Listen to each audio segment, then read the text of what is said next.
Hello, listeners. Welcome back to Geopolitical Cousins. Cousin Marko and I back at it for a quasi-emergency podcast. We talk about Israel-Iran. We talk about Marko's idea to bring world peace. And then we close by breaking some news about President Trump and his decision on whether to bomb Iran or not. You'll have to listen to the episode if you want to hear it. We recorded around 11 a.m., 12 p.m. Central Time. We're putting this out as quickly as possible, but, you know, if the world blows up between now and then, you can't hold us accountable. Email me at jacob@jacobshapiro.com if you want to talk about any of this with us. I make sure that Marko sees everything that comes through, and I try to reply to everything else that comes through. Otherwise, okay, the world is crazy. Enjoy the episode. Bye. All right, listeners, it is Thursday, June 19th. It is 12:08 p.m. Central Time. What is that? 10:08 a.m. Pacific Time. Good morning, Marko. We will pump this out as soon as we possibly can. Who knows what will happen between now and then? But if things are strange by the time you listen to this, that's why. To set the scene, Marko, I don't know. How do we set the scene? There's a bunch of different things going on. So it seems like Israel has control over Iran's skies. Iran is firing back some missiles that they say people will remember a century hence. I think that's sort of silly. There's been a real lack of condemnation of Israel. It seems like everybody's just like quietly applauding the Israelis for doing the world's dirty work, sort of like Osiris and some of the other ones from previous history. I think maybe the biggest thing is, and I don't know how much to focus or how to determine how real this is, but it seems like the MAGA camp is just breaking apart.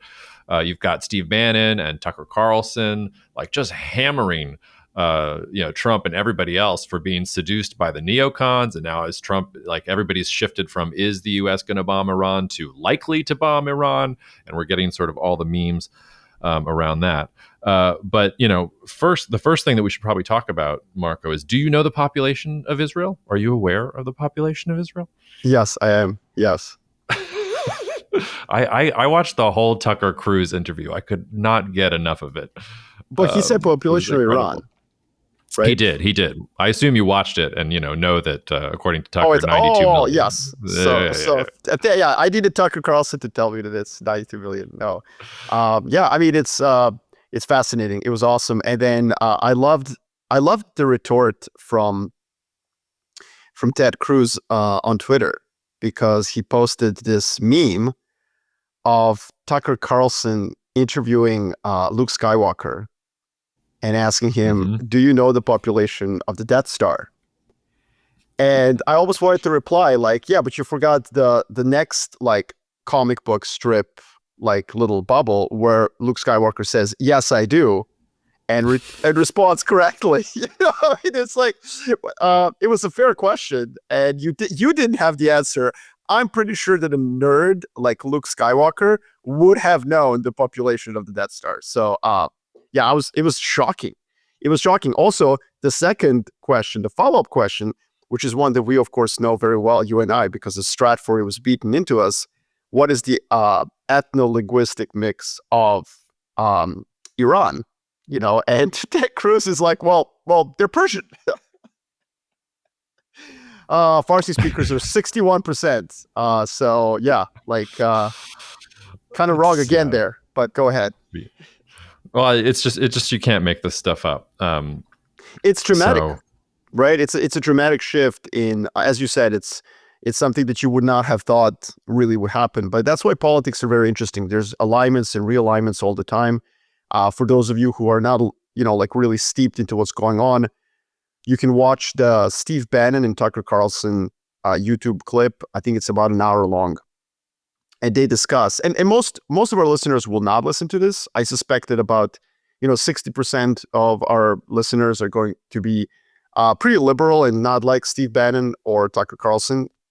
But I would also tell you that of that 60% of our viewership, you would have actually agreed with like 70% of what they were saying. And that's what's shocking, right? So there's this deep aversion to forever wars in the MAGA camp. Aside from immigration and national debt and the woke culture, one of the pillars of this MAGA camp is that the neocons in both the Democratic Party and the Republican Party took America to many wars that didn't serve American interests. So the problem with this argument is that, and and I think you're going to disagree with me on this one, but I feel like I find myself in a strange agreement with the neocons just in this way. Regime change in Iran is absolutely impossible with air power. You're not going to bomb a country into submission. F-16s can't land in hostile territory. Like, this is not how regime change works. You might counter and say, what about Libya in 2011? Were the airstrikes not part of a reason why Gaddafi failed? Yes, but Libya was always a very tenuous state.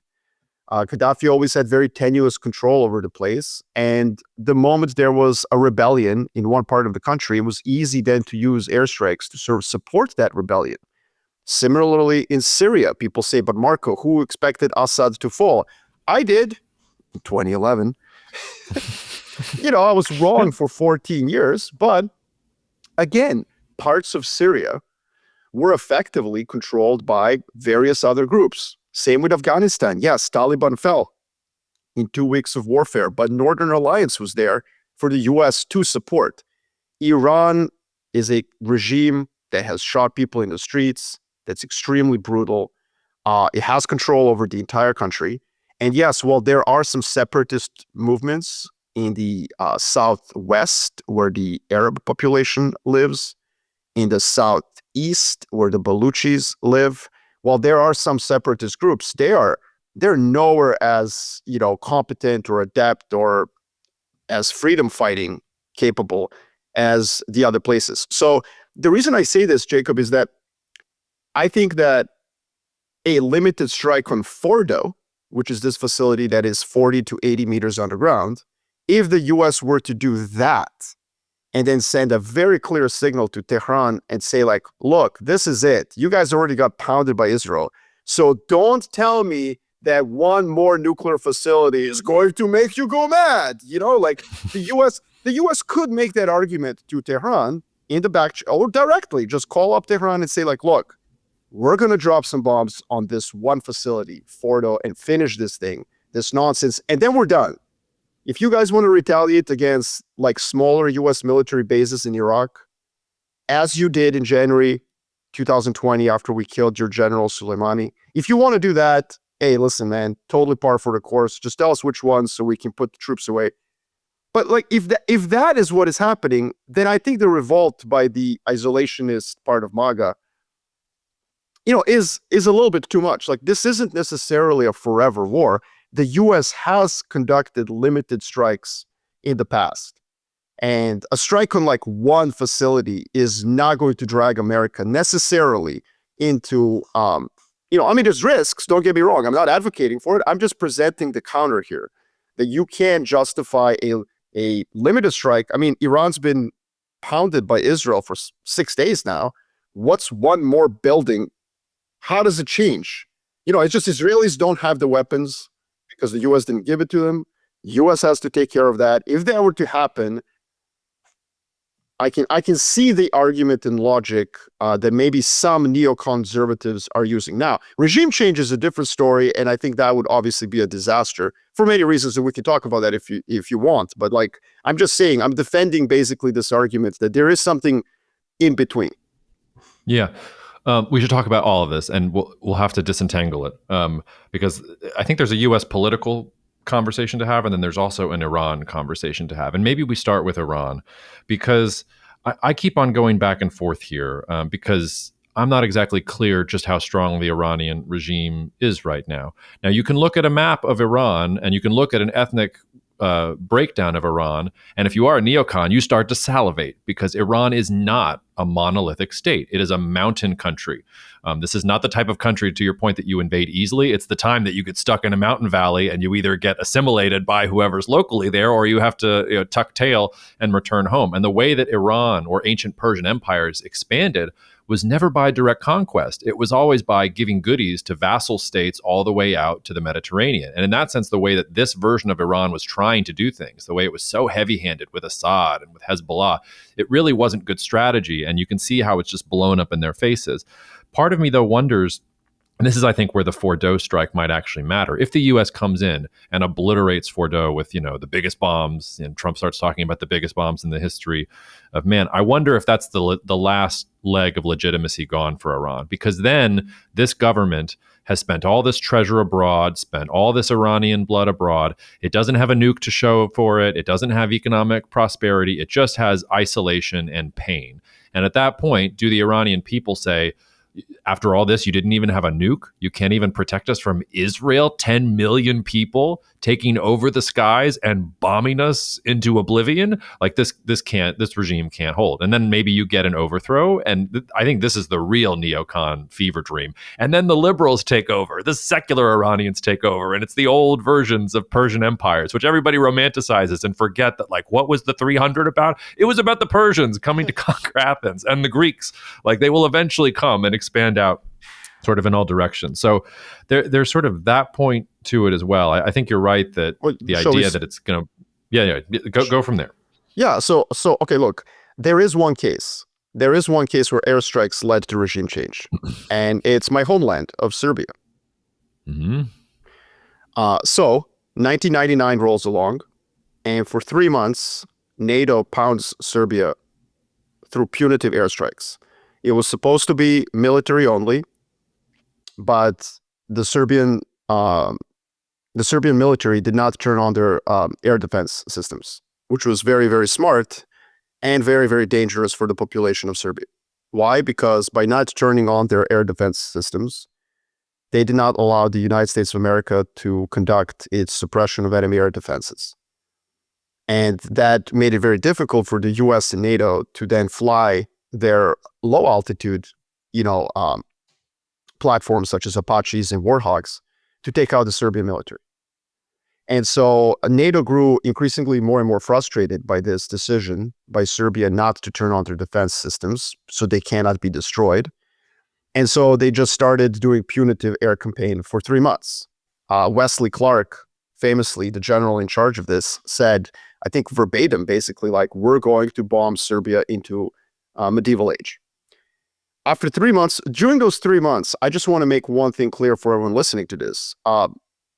Everyone in the country was on the same side, like liberal, pro-democracy, pro-Europe theater, like actors would take their children and they would print out little targets and stand on bridges and say, bomb us, That was like, the whole country rallied around screw NATO.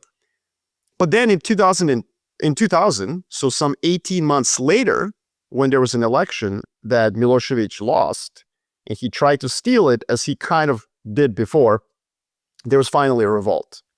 And there you go. Boom, regime change. Milosevic was packed up by the new government into a Learjet and shipped to The Hague.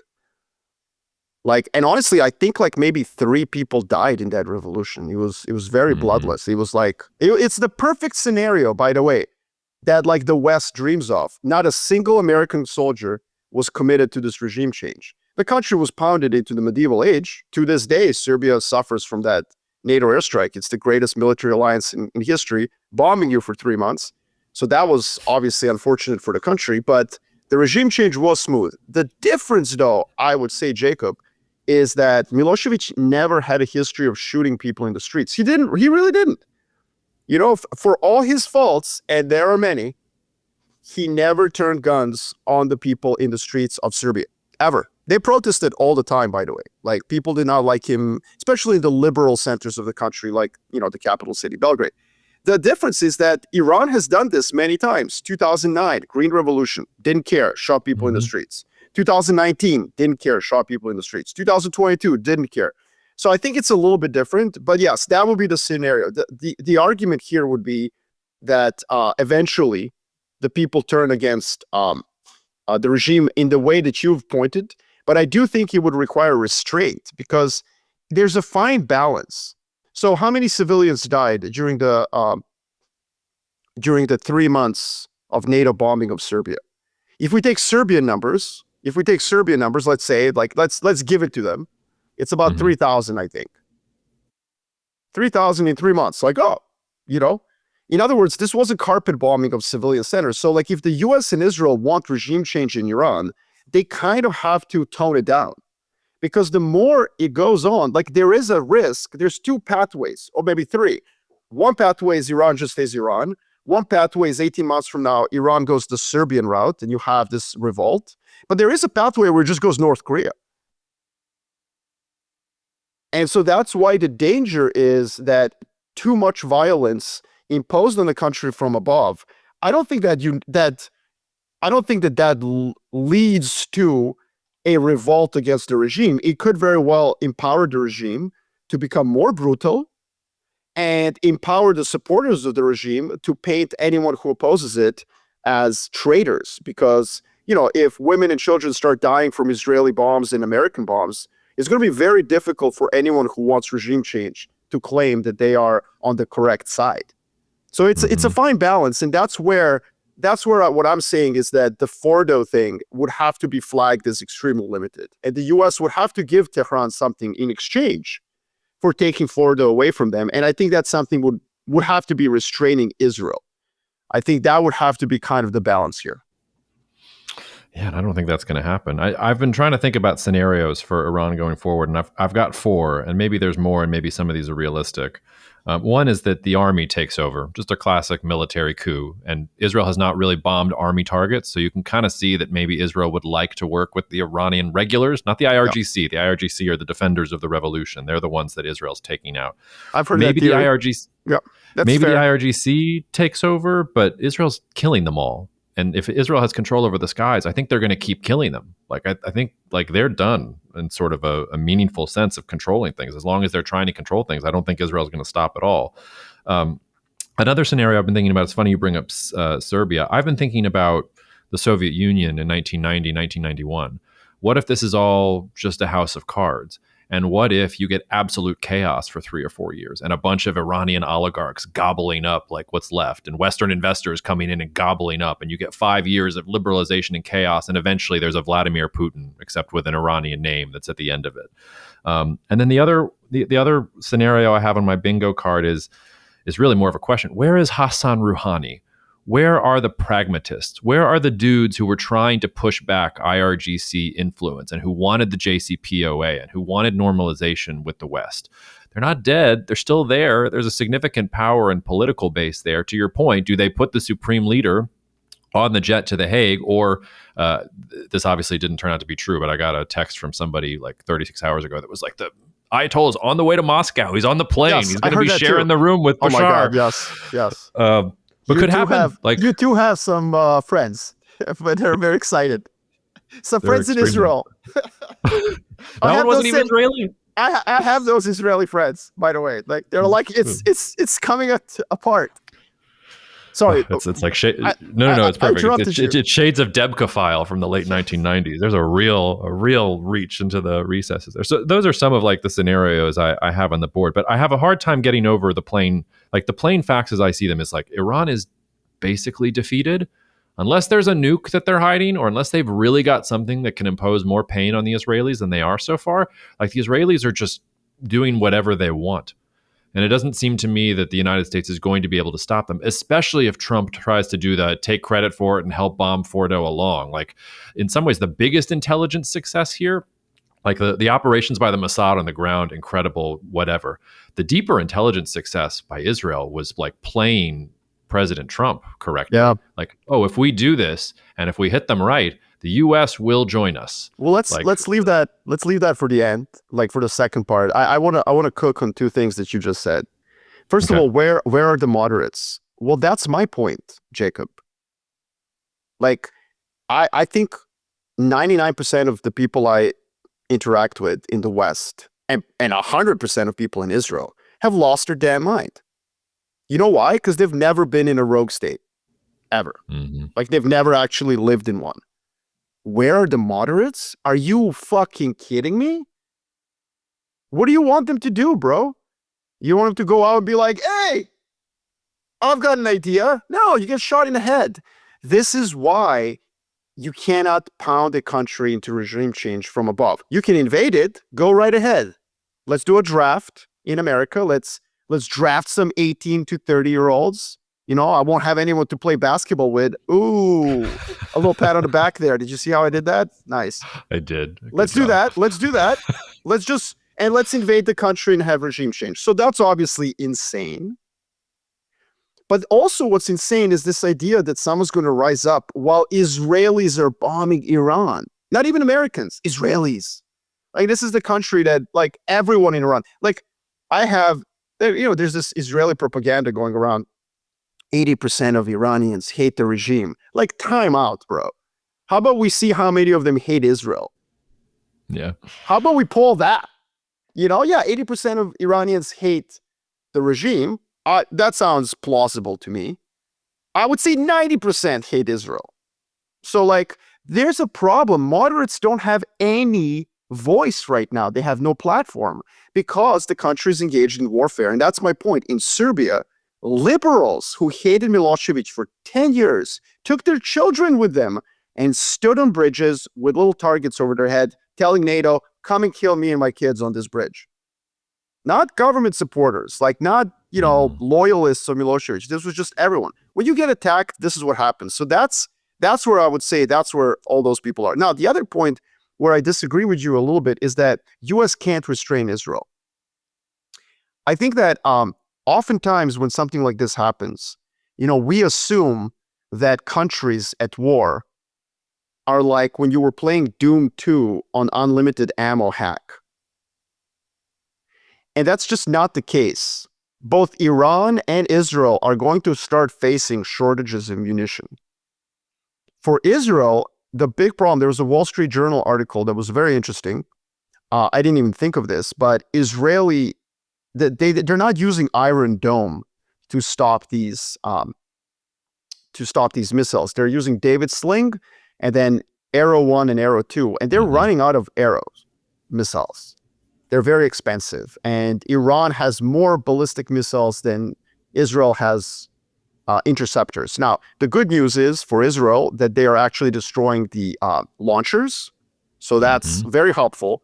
But the point is that if they're running out of interceptors, they're also going to run out of ground attack missiles that their fighter jets are firing at Iran. Because let's not forget, it is a country of 9.5 million people, Israel.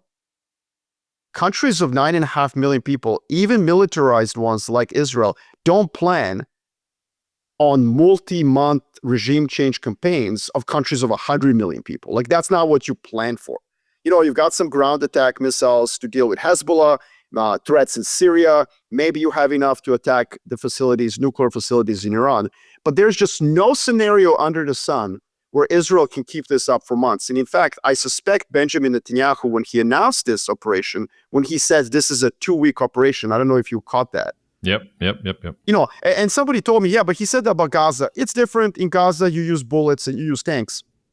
Here, you're sending fighter jets over with missiles, and those missiles do run out. So there will be a moment. I don't know when, Jacob, but math tells us there will be a moment when the U.S. will have a lever on Israel, and it will be you would like to replenish your supply of ground attack missiles for your fighter jets.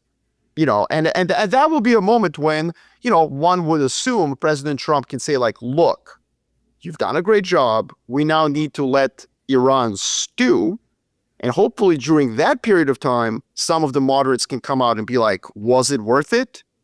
Like, you need a period of cooling down for that to happen. I'm just telling you right now, I just don't think there's 0% chance, not like 5, there's 0% chance that Iran can have a revolt while it's being bombed by Israel, a country that everyone in Iran thinks is evil. No, I think, I don't know that everybody thinks they're evil, but I think you're right that, like, while the bombs are falling, there's not going to be regime change. I think the vast majority of people in Iran are basically like either hardened Islamists or they're liberals who want freedom, but they're like the kind of liberals that go to Colombia and protest in favor of Palestinian independence. Let's just put it that way. You know what I mean? Like, there's not a lot of people in Iran who are like, you know what I think should happen? Gaza should be resettled. There's not a lot of those people. And so that's why it's very, very, it's extreme. No, I mean, it's not, sorry, it's impossible to have a revolt inside of Iran while it's being bombed by Israel. So, yeah. Yeah.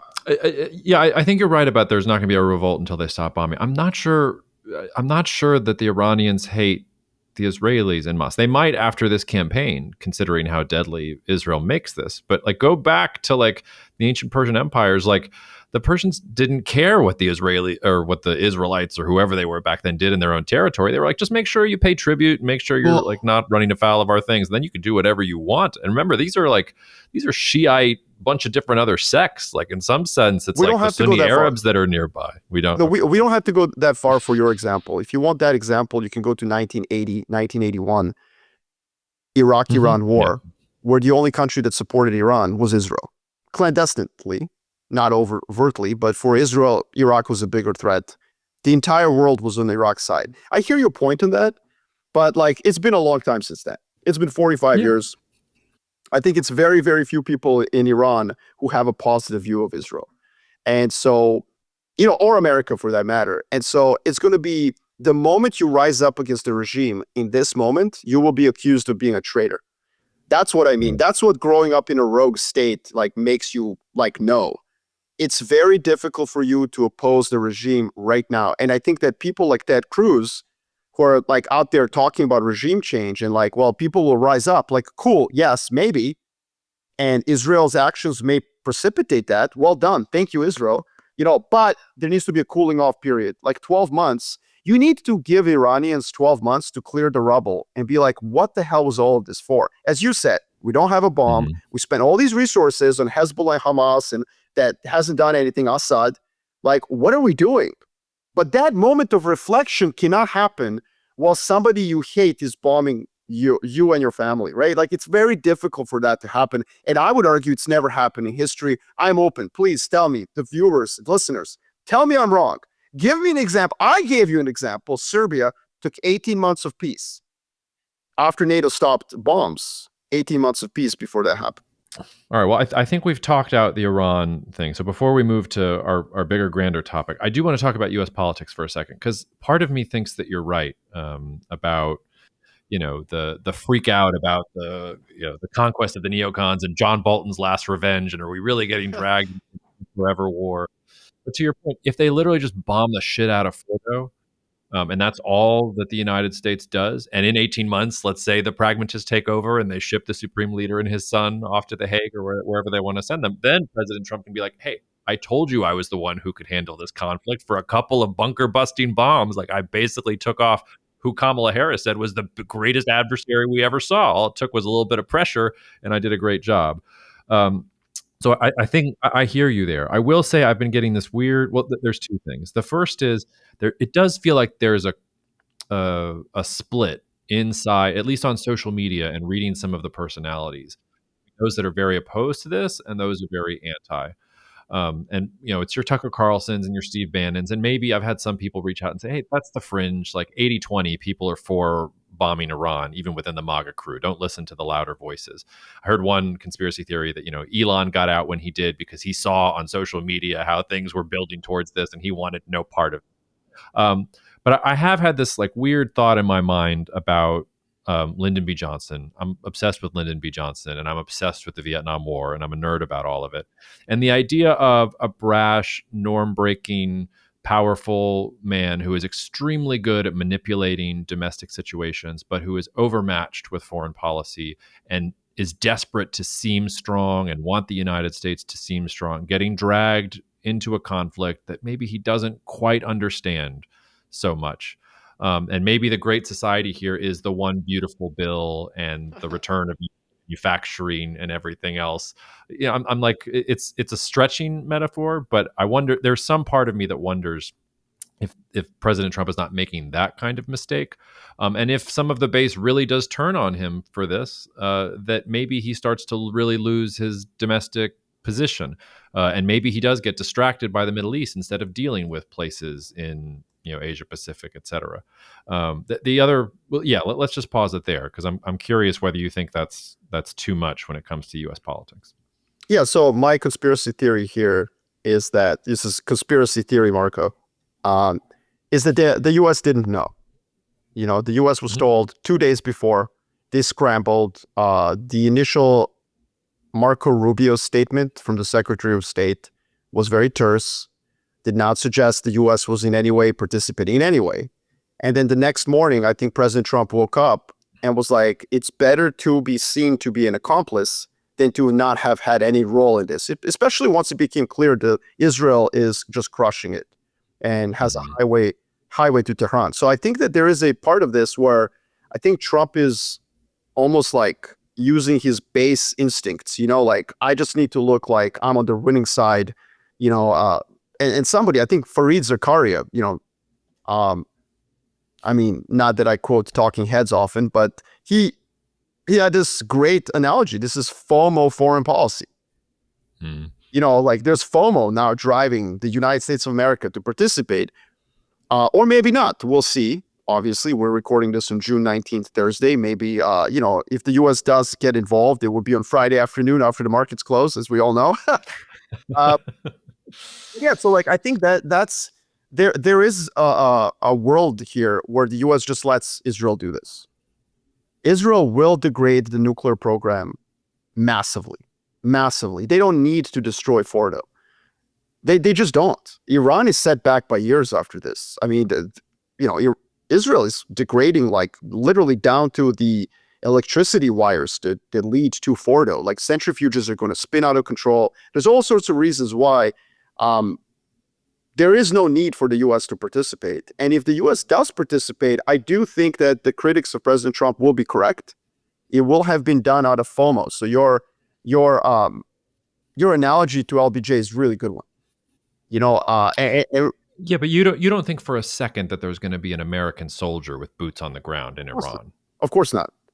So again, as I said at the very beginning, I think the critics from the MAGA camp are unfair, or not maybe unfair. Maybe they're just like ignorant of history. Like the United States of America has conducted military actions in its history that were limited. Like again, Serbia air war is a good example.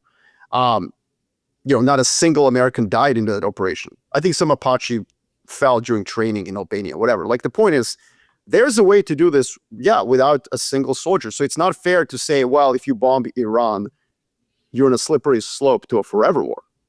I think the danger is, and it's like we have to talk about this, is how does Iran retaliate to the attack on Fordo? That is where it can get messy. And I would just say, like, look, if they threaten the Strait of Hormuz, where 20% of the world's energy flows through, oil, sorry, not all energy, but if they threaten that, the U.S. will get involved in a really kind of apocalyptic way for Iran. And so that's what the markets are worried about. That's why oil prices have risen considerably. My only point on that is that I think Iran understands. This is why it's so important. How do you signal to Iran if you attack Fordo? It will be extremely, extremely important for the White House to signal to Tehran, literally call them, just like pick up the phone. Look, we are about to bomb Fordo, and that's it. And that's it. We're done. We're not going to do anything. In fact, we're going to start telling Israelis we're not going to give them weapons. Like, they need to stop. But here's the deal. If you retaliate against global energy, we will do to you what we did in 1988, Operation Praying Mantis. Everyone listening to this, go on Wikipedia, read about it. And we will decimate your entire country from above. You have no way to defend. I mean, if you couldn't defend against Israel, you have no way to defend against the U.S. And on top of that, the U.S. has strategic air platforms, not just tactical ones. So Israel is attacking a country of 92 million people using F-16s, which is extremely inefficient. They can't carry that many missiles. The United States of America has strategic platforms, i.e. bombers. They carry a lot of ordnance. So this is where I think, there is that limited way to do this. It just requires somebody who knows how to signal that it's a limited thing. And that's where I'm a little bit afraid. Does President Trump know how to properly signal in a calm, cool, and collected way? And he has in the past.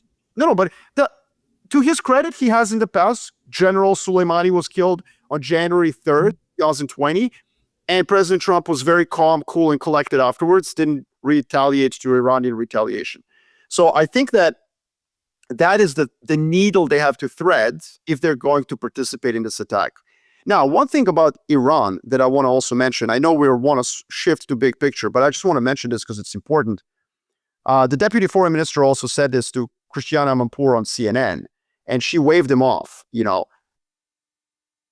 Amanpour was saying to Iranians, you can watch this on YouTube also, like she's interviewing the deputy foreign minister, I think yesterday, and she said, well, Israel's done something that no one's ever done to you. And he scoffed at that, as he should, because it's a scoffable comment, okay? Comparing this to the Iran-Iraq war is, as my dad would say, it's comparing ass and a donut, okay? Both are round and have a hole in the middle, but they're different things. Like, yay, Israel is awesome, and they're so cool, and they can do this, time out. 500,000 people died in the Iran-Iraq war, 1980 to 1988. Iranian regime was brand new. It was a new revolution, ready to be snuffed in its, infancy. And Saddam Hussein was supported by everyone on the planet. There was bigger coalition behind Iraq, Saddam's Iraq, that there is behind Netanyahu's Israel. We're talking Soviet Union and the United States of America both aligned behind Saddam's Iraq, supplied him with weapons. France, the Europeans, everybody was behind Iraq to snuff out this Islamic regime in its infancy. And that war was brutal. 500,000 people died. There were human waves against Iran. There is a province of Iran in the southwest that is majority Arab that Saddam Hussein used as a pretext to attack. My point is that was an existential risk that I would argue is far, far above what's happening right now. And Iran survived that, and they only once so much as dipped their toe into retaliating against global shipping, right? Just once. During those 8 years, only once did they do that. Why? Because they knew that when Saddam targeted their tankers during the tanker war phase of that conflict between 84 and 88, when Saddam did that, they knew that Saddam wanted them to lose their cool, so that they would invite US into the action. So they've seen this movie before. They've seen this movie before where a country attacks them and is begging them to lose their cool so that the US gets involved. And so that's where I would say we have to understand that dynamic. And that's why I do think President Trump could thread the needle, signal to Iran, look, this is over. I'm going to finish Fordo. You guys can retaliate against some US bases. I get it. But let's stop there. And I think that's the most likely scenario that actually happens. Yeah. Before we move to the bigger thing, I agree with most of what you said. I think the neocons will get tested early, though, because if this works, it'll be like when the Heat first got together. Not one, not two, not three, not Iran, but Venezuela and North Korea and everybody else coming next. And there is an interesting blueprint here. I've been thinking a lot about Venezuela recently, because if you're thinking about like a sclerotic authoritarian regime that says that it's got all these weapons and can defend itself, but it doesn't really take that much to take them out. Like if I was Guyana, or if I was in Brazil, or like the neocons in the White House, I'd be looking hard at Venezuela right now. Well, they already are. If I was Nicolas, and if I was Nicolas Maduro, I would be like any of these rogue states. Like it really gives the logic for you need a nuclear weapon, because nobody's going to go after, I think, North Korea, because they've already got the nukes and they've got different ways to sort of ward that off. But if you're in Iran, or if you're a Venezuela, or if you're one of these states that is on the outs, like there's never been more of a reason to go get a nuke. I would also say that the next domino to fall is actually Iraq. Iraq was at the threshold of a civil war in 21. And one of the reasons that Iraq did not have a civil war between pro-Iran Shia groups and nationalist pro-Iraqi Shia groups is that the Saudis made a deal with Iran, and they pulled the funding for the pro-Iraqi Shia groups. So just one thing to keep in mind, like if Iran goes all the way and we have regime change in Iran, I think Iraq will have a civil war. And actually that will be far more impactful to global oil prices than the non-event and the non-threat of Iran closing the Strait of Hormuz, because Iraq does ship 4 million barrels. But yes, let's shift to five big things. One is very big. I want to, if you permit me, I want to fly through 4 of them. And then we focus on the 5th. So I want to just rant on 4 things that I find very interesting. They have nothing to do with how this is going to develop, which is great because we have no idea. This is Thursday. By Friday, who knows what happens. First of all, can we just stop talking about the China bloc? Can we do that? Can we just stop? This absolute nonsense. And by the way, propagated mostly by the American hawks in Washington, D.C., this idea that Russia, China, and Iran are an axis. Like, holy shit. If that's what friends look like, I would hate to be China's like enemy, right? First of all, China is not supporting Russia. Yeah, they're buying their oil. So is India, which is America's ally against China. So time out.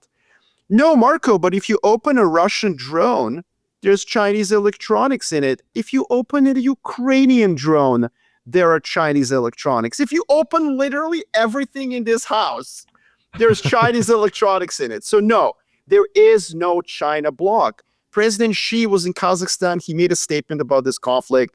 I think they've sent a letter to the UN, non-ironically. Like, there is no China bloc. We are not in a Cold War. The world has not split into 2 camps. That is nonsense. Empirically, it's just false. So that's my first thing. Okay, second thing. All right, well, if there is no China bloc, then America's number 1, right?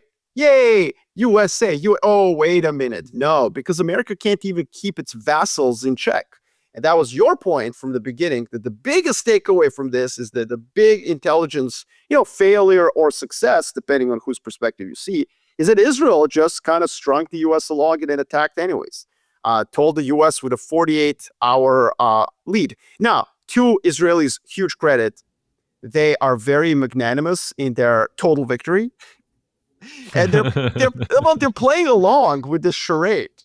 Yeah, they're playing along with Trump's charade that he knew and that he's involved. They're like, oh yeah, like every time Benjamin Netanyahu talks about Trump, it's so dripping with patronizing, that I'm sure Trump is seething. Like when he said in front of this hospital that was tragically hit by Iranian ballistic missile, Netanyahu said, oh yeah, Trump is helping a lot. It was like, wait, was that sarcasm? Like, what? Anyways, that was hilarious. Third big picture. Are American assets a safe haven? Like the dollar's up like 1.5%. This is more nerdy for the investors who listen to this for entertainment. But I thought that was really interesting. Like if this happens 10 years ago, the dollar's up like 5%. U.S. Treasury yields are down like 50 basis points, 60. That has not happened this time around, which is something to really think about. Like if the dollar can't rally significantly on something like this, like when is it going to rally? 4. Yeah. Well, hold on. We have to do a whole episode at some point in the future about that point and about what the alternatives are. And we've been batting it around for a while. But just to say, from an investment perspective, I think that might be the biggest conclusion from all this. Sorry, go. No, for sure. And it reminds me of like when the Islamic State took Mosul in May of 2014. And I was like the last idiot on the planet who was long oil. The last idiot. All my friends, shout outs to all of them. Anastasios, Emin, all my buddies who like knew markets better than me were like, bro, oil's going down. And I was like, fuck you guys, no way. And then Islamic State conquers Mosul. And I remember being like, yeah, what's up? Oil's going down? And oil rallies like 2% and goes back down. And I was like, oh my God. Oh, I'm dead. You know what I mean? Like I got goosebumps. Oh my God. Like, oh, I'm going to get my face melted. So anyways, that's a good lesson. When something happens that should lead to X and Y happens, oh my God. Fourth point before we get to the big one. Not a lot of civilian casualties, thank God. Okay, thank God. That's great. We've had a lot of wars. So far, yes. But it seems to me like India-Pakistan conflict saw about 60 civilians killed. Armenia-Azerbaijan war in 2020 saw about 200 civilian deaths. This one is going to have, who knows? But again, I don't think Israel has the munitions to sustain this for a long time. So obviously, Ukraine-Russia, you might say, well, wait a minute. There's a war. But actually, Ukraine-Russia conflict, which has led to millions of lives of soldiers, also has few civilians. I mean, in proportional terms, about 12,000 people have died. According to the UN, it might be undercounted, I understand, but Ukrainian figures are I think, the same. In the 1990s, we had 500,000 people die in the Rwanda genocide. We had 100,000 people, civilians, die during Yugoslav civil wars. So what am I getting at? I think that technological advancements, drones, air defense systems, smart bombs, which used to be just something Americans had in the 90s, only Americans had a bomb that was smart. Now they're ubiquitous. I think what's interesting is that wars are starting to hurt civilians less. And while that's good, I do worry that it makes them more likely to occur. Because, yeah, go ahead. Sorry. Yeah, I think this is a complicated point because I see where you're going with this. I would just say, though, like if we're thinking about the U.S.-Iran, the Freudian slip there, the Israel-Iran war, it's not just what's happening right now, because the Shiite crescent or the ring of fire strategy that Iran had was Hamas and Hezbollah and Assad and the Houthis. And I think if you think of this less in terms of, this is a sudden Israel-Iran war, and more, this is the retaliation to October 7th, there are a lot of Gazan civilians who are dead because of this war. And if you look, for instance, at what's happened in Myanmar, in the civil war there, and how many civilians have died as a result of the fighting between all of the different factions there, that's a pretty, I don't know what the number is off the top of my head, but it's big. When you look at what's happening in the DRC today, to reference, the Rwandan genocide, like we've got shades of that happening again. We've also got shades of things happening in Sudan again. So I think your point is right at the top level, like when great powers, like, but when Israel and Iran are tangoing whatever, but there are civilians are gonna die. And I think you're right also that policymakers will probably have a sense of hubris in which we can be precision, like eventually we'll have robots do all this stuff and nobody's gonna die. You know who's gonna die? And you know who always dies in the Middle East? The Palestinians. I feel so bad for them. And I've said this since October 7th, with all the grandstanding around the politics, Israel this, nobody cares about the Palestinians. Not their leaders, not the Iranians, not the liberal weenies who say that nobody cares about them. And they are always the ones who take it on the teeth. And they are the ones who have died in mass for this Israel-Iran war. Sorry, I'll get off my soapbox. It just pisses me off. No, I mean, you schooled me there. I have no retort. Yes, I was looking... But I think you're right at the top level. Israel, Iran can now believe that, we can strike back at each other and we can use the pawns on the chessboard in order to strike back at each other. But a small number of Israelis and a relatively small number of Iranians will die in the course of this conflict. But if, for instance, if it gets to an Iraqi civil war, an Iraqi civil war will be very grisly. No, fair. And I think the way you describe this as that this is just the custard on top of a very, very deathly cake where a lot of people have died. That is a very fair point. Okay. The last point I want to say is that the last big picture thought I have, and actually this is my buddy Ruchit Shah. He's an awesome friend of mine who I kind of text back and forth with. And he said to me in one of the texts, he was like, hey man, you know what the world needs? It needs a good Congress. And I immediately knew what he meant. In the 19th century, there was this era after Napoleonic Wars, the Concert of Europe. There was just a slew of conferences. And there weren't G20 conferences, okay? There weren't G7 where you have to meet every 6 months and then just do nothing. And then talk about climate change and this and that nonsense, basically, that doesn't really impact the day-to-day life of people. Maybe, 10, 20 years, it will save us from being cooked and becoming Venus. Great. I'm not sure we need leaders of countries to actually talk about that every 6 months. G20 has absolutely failed. There's too many countries. It doesn't do anything. G7 is just one side. So what's the point? What's the point of G7? It's just like a bunch of friends getting together and it's nonsense.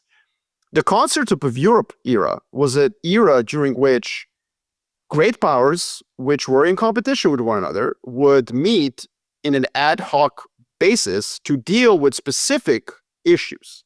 So the Eastern question in Europe was basically the weakness of the Ottoman Empire. And as Ottoman Empire lost its grip on the Balkans and various parts of its, sphere of influence, there was competition over who was going to like basically deal with this. So Berlin Congress, as an example, was very important in order to deal with the fate of that. There were constant ad hoc meetings where great powers would come and decide the fate of a lesser place. And it was funny because Rashid and I were both kind of thinking about the same thing, particularly when President Trump said he was coordinating with the Vladimir Putin and Erdogan, all the sort of involved people. I think this is a brilliant idea. Forget G20. There's too many countries at the G20. Like, what's Argentina going to do? Like, Javier Milei will be like, just cut your inflation. You're like, bro, like, we can't. Like, thank you. You're awesome. Love the chainsaw. Love the hair. Love the orgies. But you got to, like, it's not helpful. Like, you don't need 80. We don't need airtime spent on Milei. And God bless you. You're doing great. Love it. Love Argentina. Okay, move on. The point is, and also G7 can't, because they're all going to get together and just blow smoke up their own ass. Like, oh, Iran is evil. Like, fine, cool, we get that. What needs to happen is you Marko, gotta have. I'm gonna be a little tongue in cheek and also set you up here.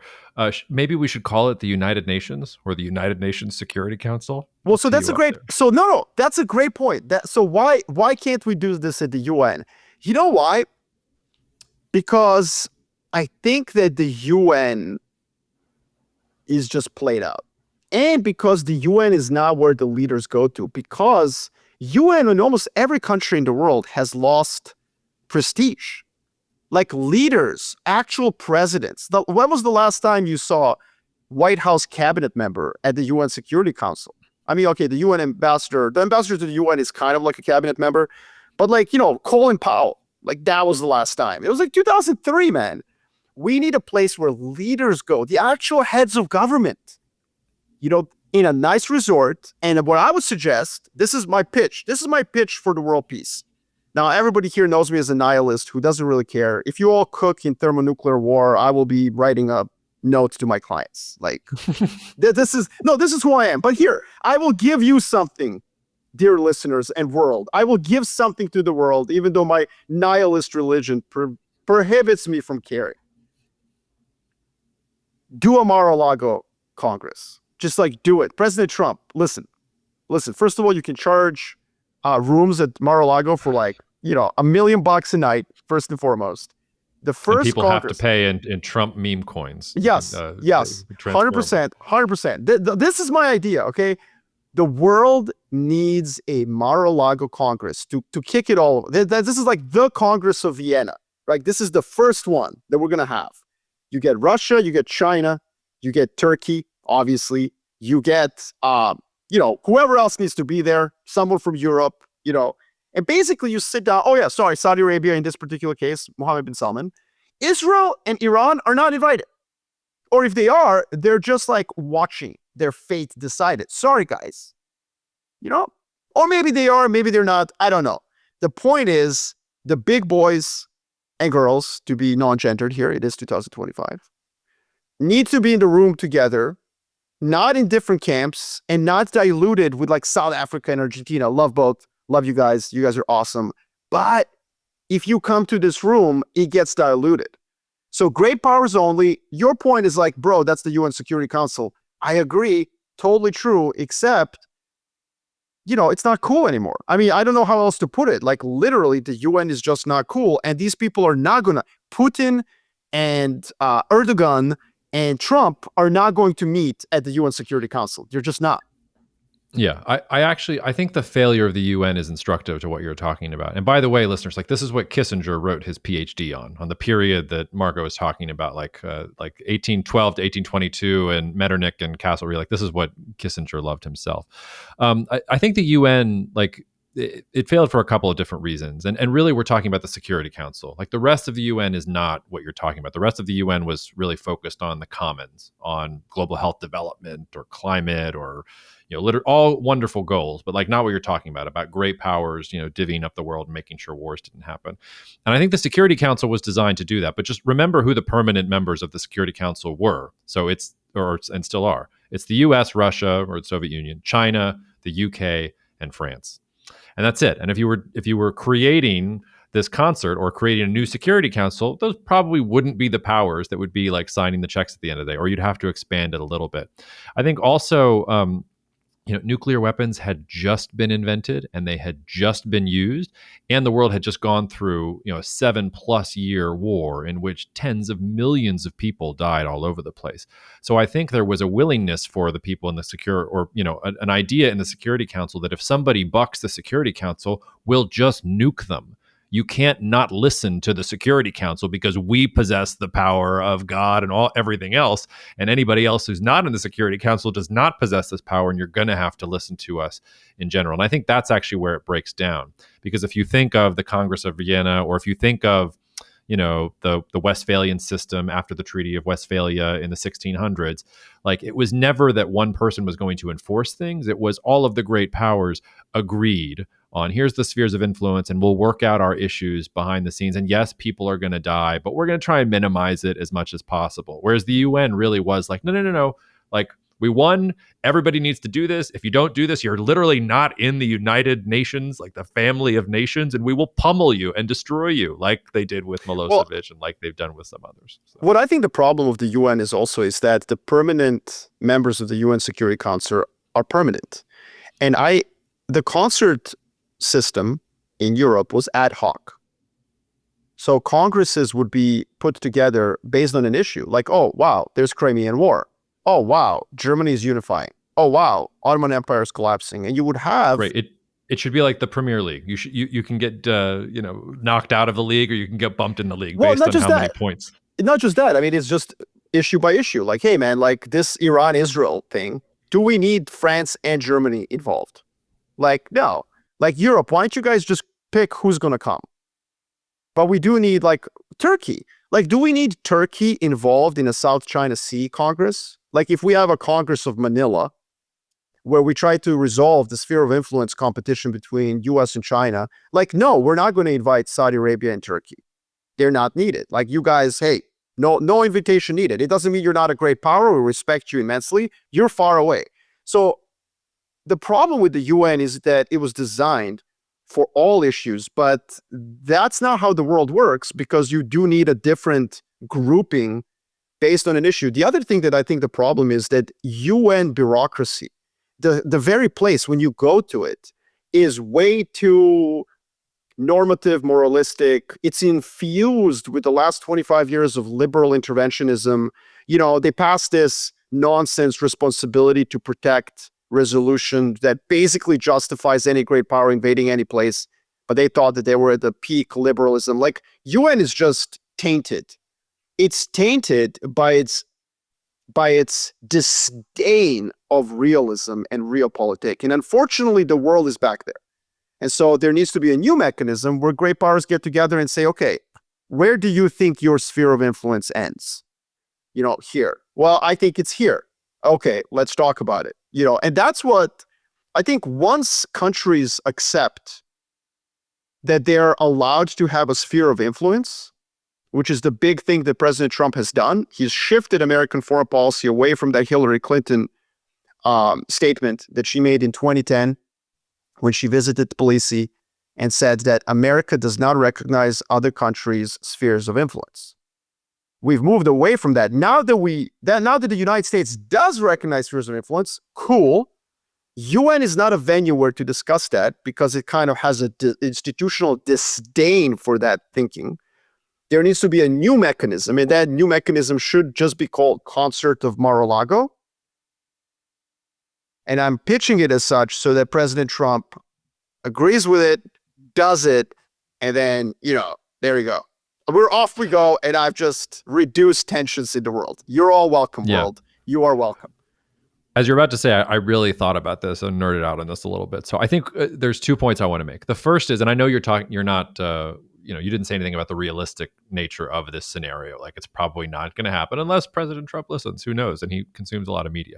But the two best examples of what you're talking about, the Westphalian system and also the Concert of Europe in the sort of mid 1800s, those are both things that arise out of complete and total global catastrophe. Like, the Treaty of Westphalia only happens because the 30 Years' War devastates Europe. And all of the countries involved say, we cannot keep killing each other. I forget what percentage of Europe lost its life in the 30 Years' War. But I mean, we're talking one of the most horrific conflicts in human history. A third of all German men. Yeah, I mean, just like awful. So then it's like, okay, like let's stop fighting. Let's figure out how to do this better. Very similar with the Concert of Europe. It was Napoleon almost took over the whole damn continent. And he threatened everyone. He threatened the British. He went all the way to Moscow. He was running around the Middle East like he was modern day Alexander the Great. And so Austria and Britain and Prussia and Russia all get together and say, whoa, whoa, whoa, let's make sure that we don't get a Napoleon ever again, because that was really, really bad. And the deaths that happened and the carnage, that's there. So I think that you're right. And I think you're being prescient that would be really helpful. But I worry that to get the kind of buy-in that would actually make people listen to this, you'd have to have carnage and disruption on a level that we haven't experienced in the world since World War II. And that was what allowed the United Nations to be an attempt at this. The League of Nations is also another attempt at doing this, and programmed with Western liberal notions of how, self-righteous and just everyone should be, which maybe is one of the things that makes it break down. There was one example I found in history that I hadn't been aware of until I started looking, which was, have you ever heard of the Washington Naval Conference, 1921, absolutely. 1922? Super important. The ratio of naval build out in the Pacific between UK, US, and Japan, like 2-to-1 was the ratio, or whatever. Maybe I'm wrong on that. No, I think you're right. Or was it 5-5-3? I forget. But that was a really interesting one, because there was a global arms race happening after World War I, and some of these different countries said, you know what, if we continue down this path, like things are going to get a little bit dicey. Let's limit ourselves so that we all have strength, but that we're also not threatening each other. And maybe that could be like the first, to your point, like you're not going to go from zero to Congress or concert, really quickly. But maybe you could have a Mar-a-Lago conference with China and Russia and Europe and say, okay, like, can we stop here for a second? Like, we're not going to come to terms or anything, but maybe we should put a limit on how far we're going to push things, or at least like we'll all agree to limit ourselves so that we can't destroy ourselves. And then the other two like examples that I really had to reach into the grab bag for, with some props to ChatGPT for helping me find them. The first was, I know today we think of China as unified, but thinking about Imperial China's tributary system, where you've got the main dynasty and the emperor, and then you're surrounded by tributary states on all sides. This goes to your point that you've been making for years now, which is that the US and China will have a deal. There's a version of this where the US and China are like, hey, we are the global economy. China, you make things. United States, we have the capital and the technology and the innovation. Let's stop squabbling with each other. We are together the Middle Kingdom, and everybody else are the tributaries and the vassals. So let's create like a vassal system where if you want to plug into the China-US like dominant thing, like you're going to have to play by the rules. And if not, like, the US and China will take turns in bringing you to heel and isolating you from the global economy. So I thought that was an interesting model. And then this is like really stretching, but I was looking for like non-European examples of this in ancient history, and settled a little bit on the Iroquois Confederacy in North America. Wow. And like all the different tribes that were like, creating a council where some of you have autonomy, but we resolve disputes at this level. And Jacob, can I just say something, buddy? Please. No one's going to accuse you of not having a bag. Yeah. Thank you. I appreciate that. I'm like basically Jewish Mary Poppins. Or Jamal Crawford. I'm obviously referring to the epic LeBron takedown of criticism that he doesn't have a bag. Let me just say, Jacob Shapiro has a bag.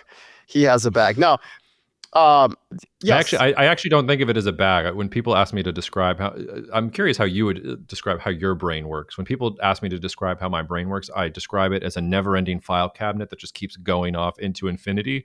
And literally, like, me talking or writing is me like furiously looking through the folders, trying to find the thing that I remembered that I learned like 3 years ago, and then sort of like getting halfway there, and then like, trying to edit it and put it in. Anyway, sorry. My brain works. I was designed and manufactured in the Balkans. So when I see authority, I just authority of anything, of views, of common sense, I go against it. We were ruled by the Ottomans for 500 years and just learned that whoever's in charge is wrong. So and yet here you are advocating for the Concert of Mar-a-Lago to adjudicate all decisions between peoples and nations. Like I said, every nihilist fiber of my body is revolting against this because I am an observer. I am merely an observer of the world. I don't care where it goes. But here you go. If you guys, mere normal humans, want peace, I think this is what needs to happen. And let me so thank you for all those examples. I want to say that one thing that's important about the concert of Europe is that it's rooted in this charismatic leadership. Okay, that's why it's ready for today's moment. So Max Weber, and now we're going deep, like now we're like losing our listeners, which is cool. But Max Weber, the greatest. I think we're giving the listeners what they want, Marco. If you're not like getting excited for the Max Weber reference, you might like go listen to Joe Rogan or something like that. Well, there are other podcasts. And listen. If you don't know what Max Weber is, like, I think he wrote one of the best pieces of sociological, whatever, socioeconomic research, the Protestant work ethic in the spirit of capitalism, or is it the spirit of capitalism? Protestant? Not sure. It's amazing. I actually don't use that framework. I use the Marxist materialist dialectic to do my work, but doesn't matter. I actually love Weber's takedown of the materialist dialectic. Fundamentally, Marx and Weber disagreed on what kind of comes first. Marx was all about materialism. It's about means of production. It's about technology. Weber was like, no, actually culture matters, So that's his greatest work. But I want to reference something else he did. And most of you, if you got a liberal arts degree, you did at some point come across his 3 classifications of legitimate authority. And the 3 classifications of where authority comes from in our world, in a country or planet. The one is like traditional authority. That comes from God via a king. So you submit to a traditional authority because you believe that there's just some tradition to it, We don't really have that today in the world, so we can like ignore that. But there's 2 other forms of authority that are now in conflict. One is charismatic. It's people like Erdogan, like Putin, like Xi, like Benjamin Netanyahu, I would argue, and like Donald Trump, where they derive their authority actually from their personal charisma. They're authentic. They're revolting against something that's corrupt. And then there's the other authority, which we've all kind of enjoyed, which is the institutional, legal, rational authority that's embedded in institutions. So you follow the head of your government. You follow President of the United States of America because of the Constitution to which he swears. You follow the Prime Minister of Canada because his power is derived from the consent of the people, the institutions. Not because he's charismatic dude. Not because he like has abs and has flowy locks like Justin Trudeau did, dreamy guy, not because of that, but because of like the institutions. And so why do I mention this? Why get so nerdy about Max Weber? Because in a world that's increasingly becoming charismatic, we need to accommodate that reality. We can't just like shake our little fists as many liberals do. Like, oh, this is terrible. Well, cool story, bro. But it is happening. And so what has to happen is United Nations, the reason it doesn't work, Jacob, like fundamentally, is that it's seeped in a rational, legalistic, institutional framework of authority. You submit to the UN. Why? Because the countries there are represented, because the UN Security Council is rooted in international law. What? Record skip. What'd you just say? International law. What? Who cares? Nobody cares anymore. Forget it. Who cares about international law? Are you kidding me? It has no power whatsoever. So what we need is a new architecture for foreign policy that's actually rooted in what actually matters today, which is charismatic authority more and more. And that's why a Mar-a-Lago concert brings these charismatic leaders who actually don't derive any of their legitimate authority from the institutions. We create a forum for them to basically get together, get blasted, drink, bond, and then hopefully come to an agreement. Now, that's where this comes from. Like that's my basically origin story for this idea. Yeah, no, there's 2 things there I want to say, because there's one thing dipping into the Weber bag which makes me uncomfortable, and then I want to talk a little bit about institutions versus concerts. But when Weber described charismatic authority, I'm paraphrasing pretty liberally here, but basically he said that the definition of charisma is the ability to make someone vote or want something that is not in their best interest. And so I think it's somewhat uncomfortable to say that charismatic authority is going to drive things, because as long as the authority figures that you're talking about, like Castlereagh and Metternich, are thinking about stability as being what is best for them and for their countries in general, and their egos are basically massaged by being part of that solution, it works. But if you get a charismatic authority, like if you throw a Hitler into the system who has charisma and the ability to convince the German people to do things that are not in their self-interest to drive a certain direction, then like the emphasis on charismatic authority, it's like a double-edged sword. It can be good if you've got the right figures, which is why I think Kissinger was so obsessed with like the early 1800s. But I think the other thing that you're talking, go ahead. No, please, go. No. And just the second thing, like the problem with the United Nations, to now paraphrase the other great modern philosopher of our time, Dave Chappelle, is that the United Nations doesn't have an army. It is a separate institution. So the idea was not that all these different countries would get together and make decisions behind closed doors. It was that, no, everybody's going to be a part of the UN and everybody's going to abide by the decisions that the UN makes, except the UN had none of the teeth. No enforcement, to enforce Well, the it has decisions. enforcement, the UN Security Council, right? Like that's the enforcement mechanism. But, and it has, like the Korean War was waged by the UN. Right. And was like really the failure of the entire system. And we probably should have jettisoned it right 68 years ago. Like, I mean, like, who cares, right? Like, I mean, it's like, it's so long ago. Like, that was the last time the UN actually agreed to something.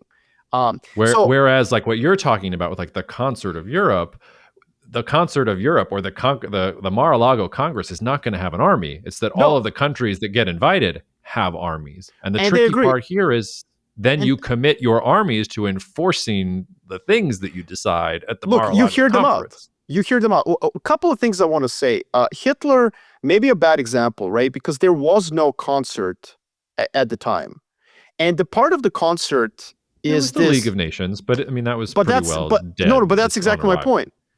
The League of Nations was not what we're talking about. League of Nations and UN are similar in that they try to institutionalize this preventative mechanism.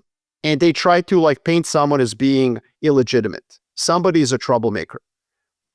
Also, Hitler rose out of this post-World War I very moralistic and normative view that somebody was guilty for World War I, i.e. the Germans. Yes. The thing about the concert system, and this is very important, is nobody is evil. This is the critical part of it. This is the critical part of it. And this is what's so difficult for today's elites, CFR members, whatever you want to call them. Today's everyone's. I think even the normal rank and file person listening to this podcast, this is a point that will be difficult. It's difficult for me. It's very difficult because, like, effectively what you need to do is just say, like, okay, look, everyone's got legitimate interests. It's about sphere of influence control. If you want to imprison, enslave, and, like, shoot people in your sphere, c'est ça, c'est la vie. It is what it is, you know? That is, and it's a mechanism derived from a multipolar distribution of power, where unfortunately, from a moralistic normative point of view, you cannot simply do regime change because you don't like how somebody treats people in the country. So the concert idea is one where you give legitimacy to every single great powers, not small power. Like North Korea is not invited. Nobody cares about Kim Jong-un. If you want to have a Congress about Korea, no, you wouldn't invite Kim Jong-un for sure.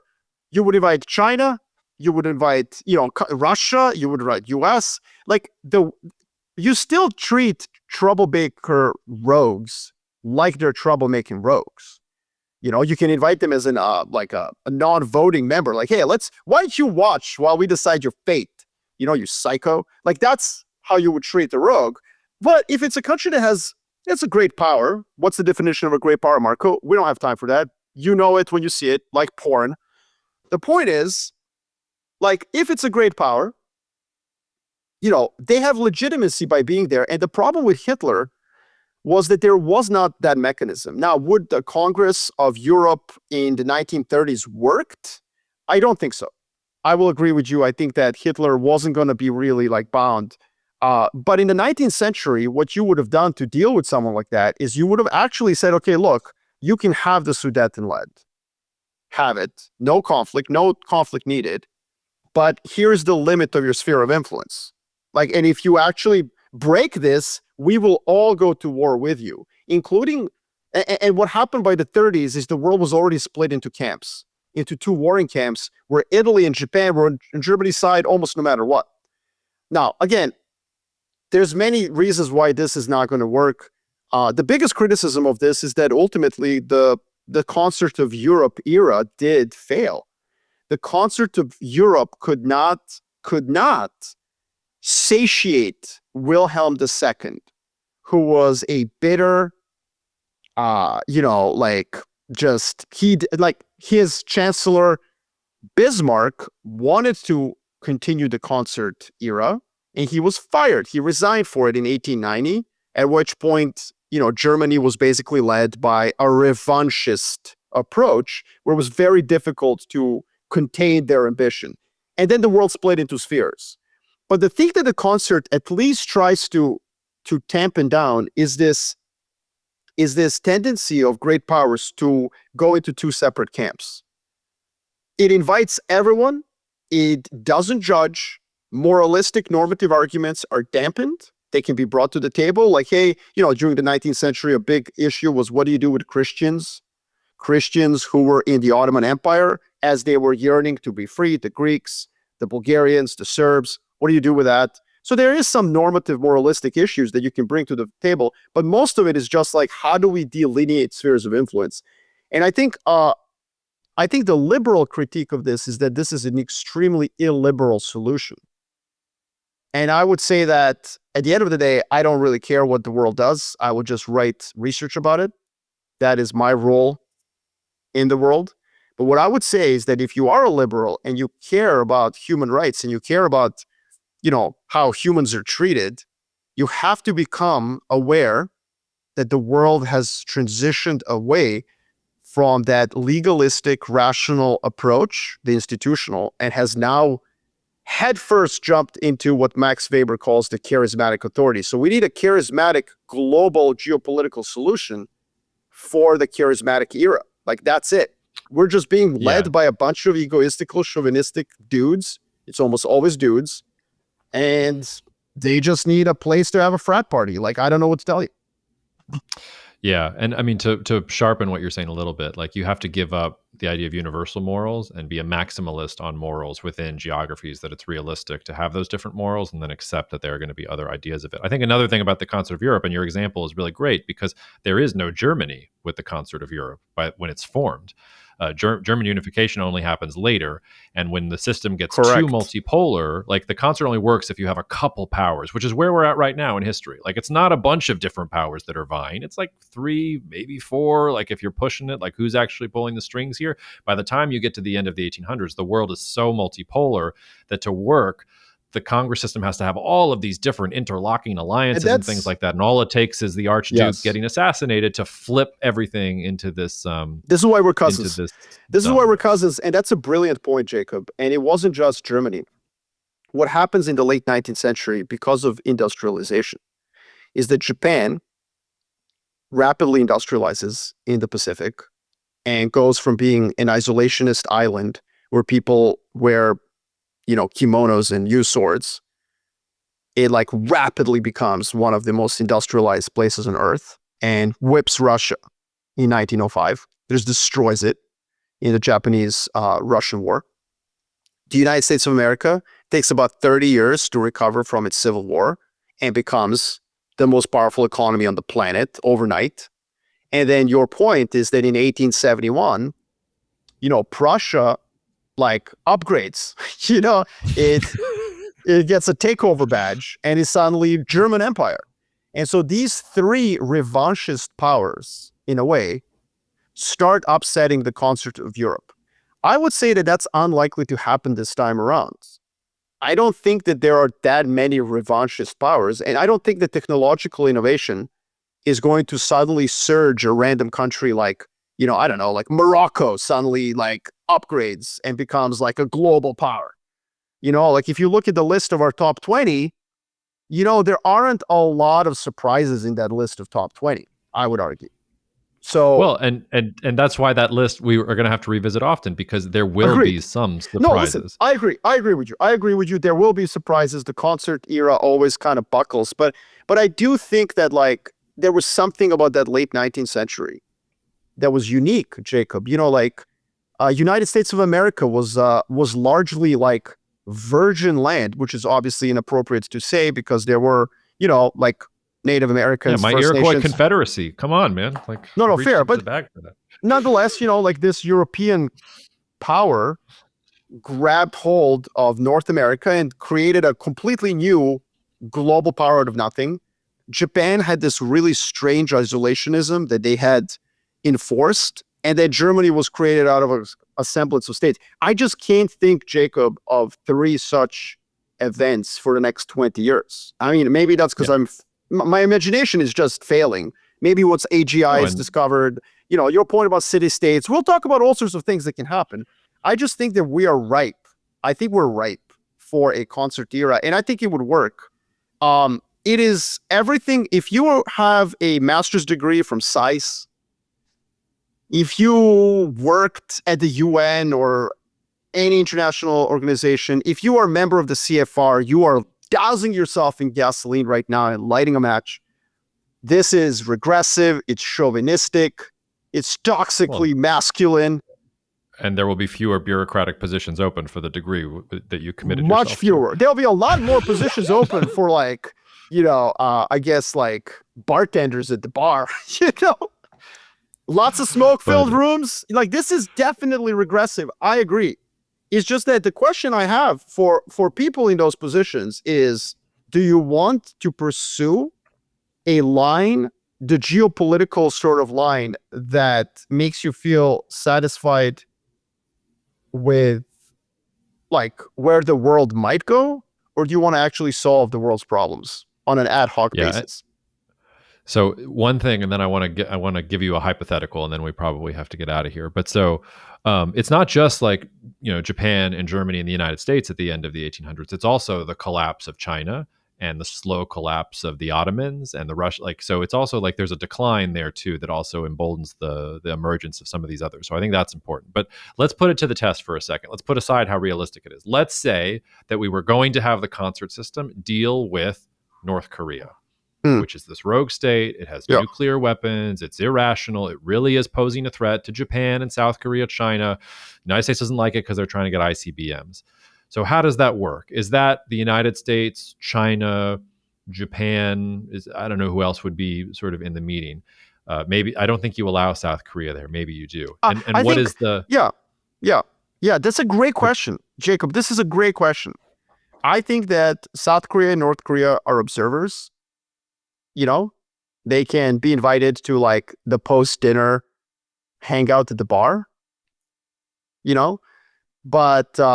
but really it's China, it's the United States of America, it's Russia, which is extremely proximate to North Korea. I mean, they're right there. Japan, India, and you can have like an observer from Europe as well, and then that's an ad hoc grouping. You create basically, by the way, this has existed, a like contact group during the Yugoslav Civil War. You had a contact group. Or the JCPOA was, supported by many different countries. Exactly. Yeah. So this is not, but you don't send Sherpas, which by the way is I hate that term so much. First of all, it's derogatory to the actual ethnic group Sherpas, who are awesome. And second of all, you don't send some dude who has a master's from SAIS and who, like, by the way, apologies to all the people who have a master's from SAIS. I love you all. You're awesome. But the point, you know what I mean? Like somebody who was schooled in liberal internationalism, like, I'm going to go and set up the meetings. No. You send the world leaders and you lock them in Manila or somewhere near North Korea in an amazing resort for like 3 days, and they bang out the solution that's then presented to South Korea and North Korea as a fait accompli. Like, look, guys, you're either going to do this or we're going to start imposing pain on you, because we don't really care. So that's exactly what I want to push on a little bit. So let's say they go behind closed doors. They come back and say, okay, there will be a united peninsula of Korea. It'll be the Belgium of the Asia Pacific. And you guys, we're not going to sit, it's not going to be democracy in North Korea. You will be two autonomous zones. There will not be elections in North Korea. Like, you get your dear supreme leader or whatever. The South Koreans still have their election system. But in return, North Korea, for getting rid of your nuclear weapons and for demilitarizing to a certain extent, you get access to the global economy. You get normalized trade. You get all of South Korea's trade deals, everything else. You get all of that, but you have to put your nukes on the table and say no more. And you have to get like you are limited to X amount of artillery, and you need to turn all of that stuff in. So let's say that's what the Congress puts it to it. Yeah. What happens when Kim Jong-un says, "Go fuck yourself"? Yeah. I have nukes. So what happens then? Here's what happens. Because concert system includes illiberal states, because it includes states that don't really care about what Twitter says or what foreign affairs is going to rate with some political science professor from like University of Illinois in Champaign or whatever. Because taking shots all over the place. I'm talking shots everywhere. Absolutely. Like, well, we're in this mess because of this. So like, good job, guys. Because they don't give a shit about what it's going to be like. You offer Kim Jong-un the like $1 billion and he can go to Hainan Island and just chill for the rest of his life. It's awesome. It's tropical. Like, you can be creative about how you can entice using sticks and carrots. Like, the UN cannot be creative. The United States, G7 is not going to be creative. A bunch of Western states are not going to get together and say like, hey, we need to make sure Kim Jong-un is taken care of in the future.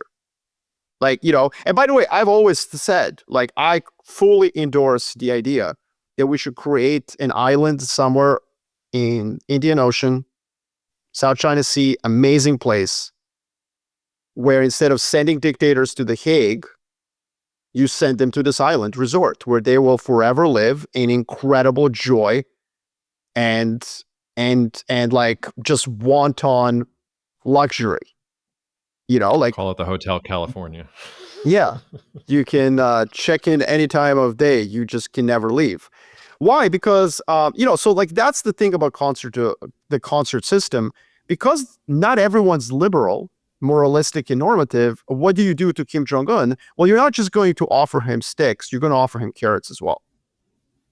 But if he says no, like if he says no to all of it, if he really believes all of it, does the concert then go and remove him? Or does the concert say we weren't as like, I'm trying to get to the point where you get to somebody who's really out there and defies the concert. It depends. Is that where the concert breaks down? First of all, I don't know what concert would do about North Korea and South Korea because there's no real urgency right now. So it would depend. Like, what is it that Kim Jong-un is doing that you want him to stop doing? If you just want him to leave the peninsula, obviously you're going to have to work hard at that. But if he's like shelling something, you know, you get China to close the border. Hey, man, no more raw materials coming in from China. Like, sorry, bro. Like, have fun with that. Just by the way, that's what China and that's what Xi Jinping and Trump did. That's how they forced Kim Jong-un to speak to Donald Trump. China actually enforced the sanctions against Korea that the U.S. asked them to. It was a good example of how it actually worked. It got U.S. and North Korea talking. Now, nothing came of that. For whatever reason, I think Donald Trump kind of lost patience with it and just moved on, got the remains of U.S. soldiers back. You know, like North Korea dismantled some nuclear facilities, testing sites. But the point is that in a way, the U.S. went to China, said, hey, can you please impose some pain on North Korea? And to their credit, China was like, hey, we'll do that. No problem. Yes, we can.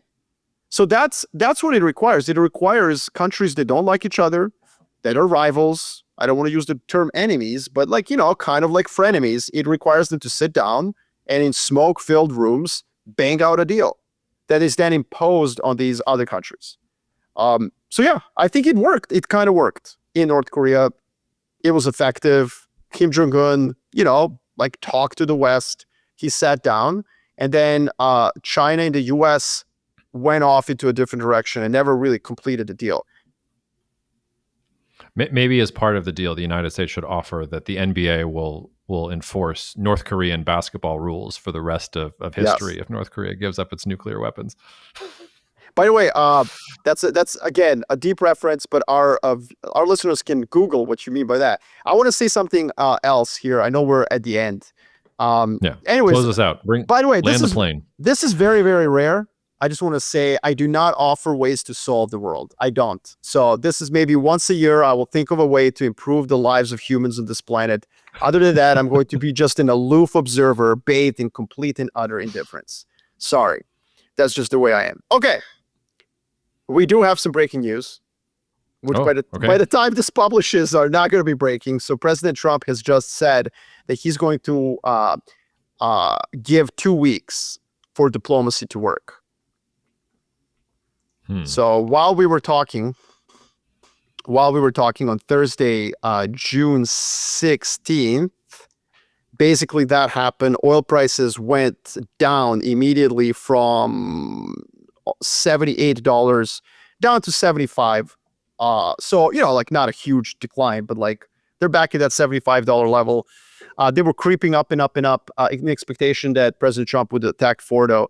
He's now giving it 2 weeks before he makes a decision. Now, why is this important? I think it's important because it seems like some of that criticism from the MAGA camp did get to him. I think it's also important because, like, the U.S., like, he's abandoned the FOMO foreign policy risk that he's just going to join in because Israel is successful. So that's smart. But I also think that it is going to make things uncomfortable for Israel because my thesis is that Israel does not have the unlimited ammo hack in Doom 2. And so eventually over the course of these 2 weeks, I could even see Israel proclaiming victory as they come to the end of their ability to sustain these military actions against Iran. Like, I can see Netanyahu saying basically in a couple of days, like, look, man, as far as we're concerned, the nuclear program is now like depleted by years, and we go from there. Yeah. Okay. 2 things that I'll say in response to that. Number one, this lasts until the first reporter, which will happen very soon, says, aha, so the taco trade really is true. You always do chicken out President Trump. You talked a big game and now you're not going to do it. And maybe he's going to get a wild hair up his ass. I think I agree with you on Israel, but let's play devil's advocate for a second, because I think you really hit on something there, which is, okay, if you give it 2 weeks, like today, Israel is invincible. They have called everything right. They're bombing with abandon. Like, they look extremely brilliant, like everything else. In 2 weeks, we'll see, because Iran still has 1,800 or whatever missiles left, and I'm sure they'll find some launchers and more people will die and the Israelis will start running out. Okay, but what if it's devil's advocate? What if Netanyahu sees that and says, okay, fine, then we'll take out the supreme leader, because what we really want is regime change, and we are going to fuck this place up as much as we possibly can so that there is no deal, because what we really want is we want to watch Iran burn. Like I could see it going that way for him too. I can too, but it's, I mean, in hubris is where we find our fall, right? And I think the risk for Israel is that they overplay their sympathy card here. For example, I'm just watching the way that mainstream media is covering this. Benjamin Netanyahu made this press conference in front of Israeli hospital that was tragically struck by a ballistic missile. The Iranians were quick to actually, which is interesting, that they felt compelled to justify the attack by saying there was a military installation nearby they were targeting. So that was interesting. And I think 20 years ago, this would have been a moment when the US public was just like, no, manipulated in a way, because obviously Israeli civilian infrastructure is going to be targeted. Like, you poke the bear, they're going to, like, the claws are not going to just come to where you poked it. And Israel is similarly attacking civilian structures in Iran. So, par for the course, baby. But I can see how 20 years ago, mainstream media would have made a big deal about this attack against the hospital. And that didn't happen today. In fact, Trump didn't even mention it. And so I think that there is a risk that over these 2 weeks, if Israel basically makes it difficult for the US to pursue that diplomatic path, Jacob, that they could overplay the sympathy card. And that they could see, like, because, look, why? Because you could objectively argue that the nuclear program in Iran has been effectively destroyed. I understand they have some deep underground chambers in Fordo. I get it. The way to get to those chambers is probably like, great, you have some underground chambers. Well done. But a lot of scientists have been killed. A lot of the research centers have been destroyed. A lot of the centrifuges have been destroyed. So, there's a point where the rest of the world could just tell Israel, like, look, man, like, you've done an amazing job. You've accomplished your objectives. You need to chill out because we don't want World War III. And quite frankly, it's even pettier than that. We don't want $90 oil. Sorry. Sorry, guys. But hey, if you guys feel compelled to do this every 2 to 3 years, go right ahead. God bless you. Like if Israel wants to come back to Iran every 2 to 3 years and bomb their nuclear facilities, like you're fine to do that. And so that's where I think the danger for Israel is. They could be entrapped by President Trump here and lose a lot of sympathy that the world has for them right now. As you pointed out, Friedrich Merz earlier this week said Israel has done the dirty work for everyone. But like if they start going for a regime change, like, yeah, at that point, I think they could lose the public and the leadership of the rest of the world. And by the way, this is why you need a concert system. You know, this is why you need it. You need it so that when China, Russia, and the US get together and tell Israel, like, yo, chill, it means something. You know, like it's not the UN, which is clearly, by the way, UN clearly anti-Israeli. Obviously, I agree with that. Like, I know a lot of Israelis think that way. You are correct. It is. There is an anti-Israel bias at the UN. There you go. Yeah, I think it also puts an interesting, and maybe to your point, maybe Netanyahu pulls back and he accomplishes his goal, because I mean, there's this. We'll maybe close out on this thought. I mean, there is this thing called the Begin Doctrine, which is Menachem Begin telling the world basically that Israel will always intervene preemptively against Middle Eastern rivals to knock out their nuclear weapons, and they did it. I mean, these were much smaller operations compared to what they're doing right now, but Operation Opera took out an Iraqi nuclear reactor in 1981. Operation Orchard took out a Syrian nuclear reactor, or the beginnings of one in 2007, and now they're going after Iran for a third time, Operation Rising Lion, to take them out. I do think it creates, okay, so let's put the Iran thing to the side. It's destroyed. Like if the Saudis want a nuke, or if the Turks want a nuke, or if anybody else in the region wants a nuke, you've now got 3 episodes of Israel coming for you and successfully destroying it if you do so. That also like creates interesting tensions here, because I think like these other countries in the Middle East, and you mentioned Libya, Gaddafi. There was a reason that Libya was on Benjamin Netanyahu's regime change list too in the 1990s and 2000s when you listen to his interviews, because there were rumors that Gaddafi was also trying to do this as well, and probably Israel would have done something if they felt like Libya was getting a nuke. So create some uncomfortable feelings, I think, for some of these countries in thinking this through. But for the West, like, great, Israel's taking out the trash.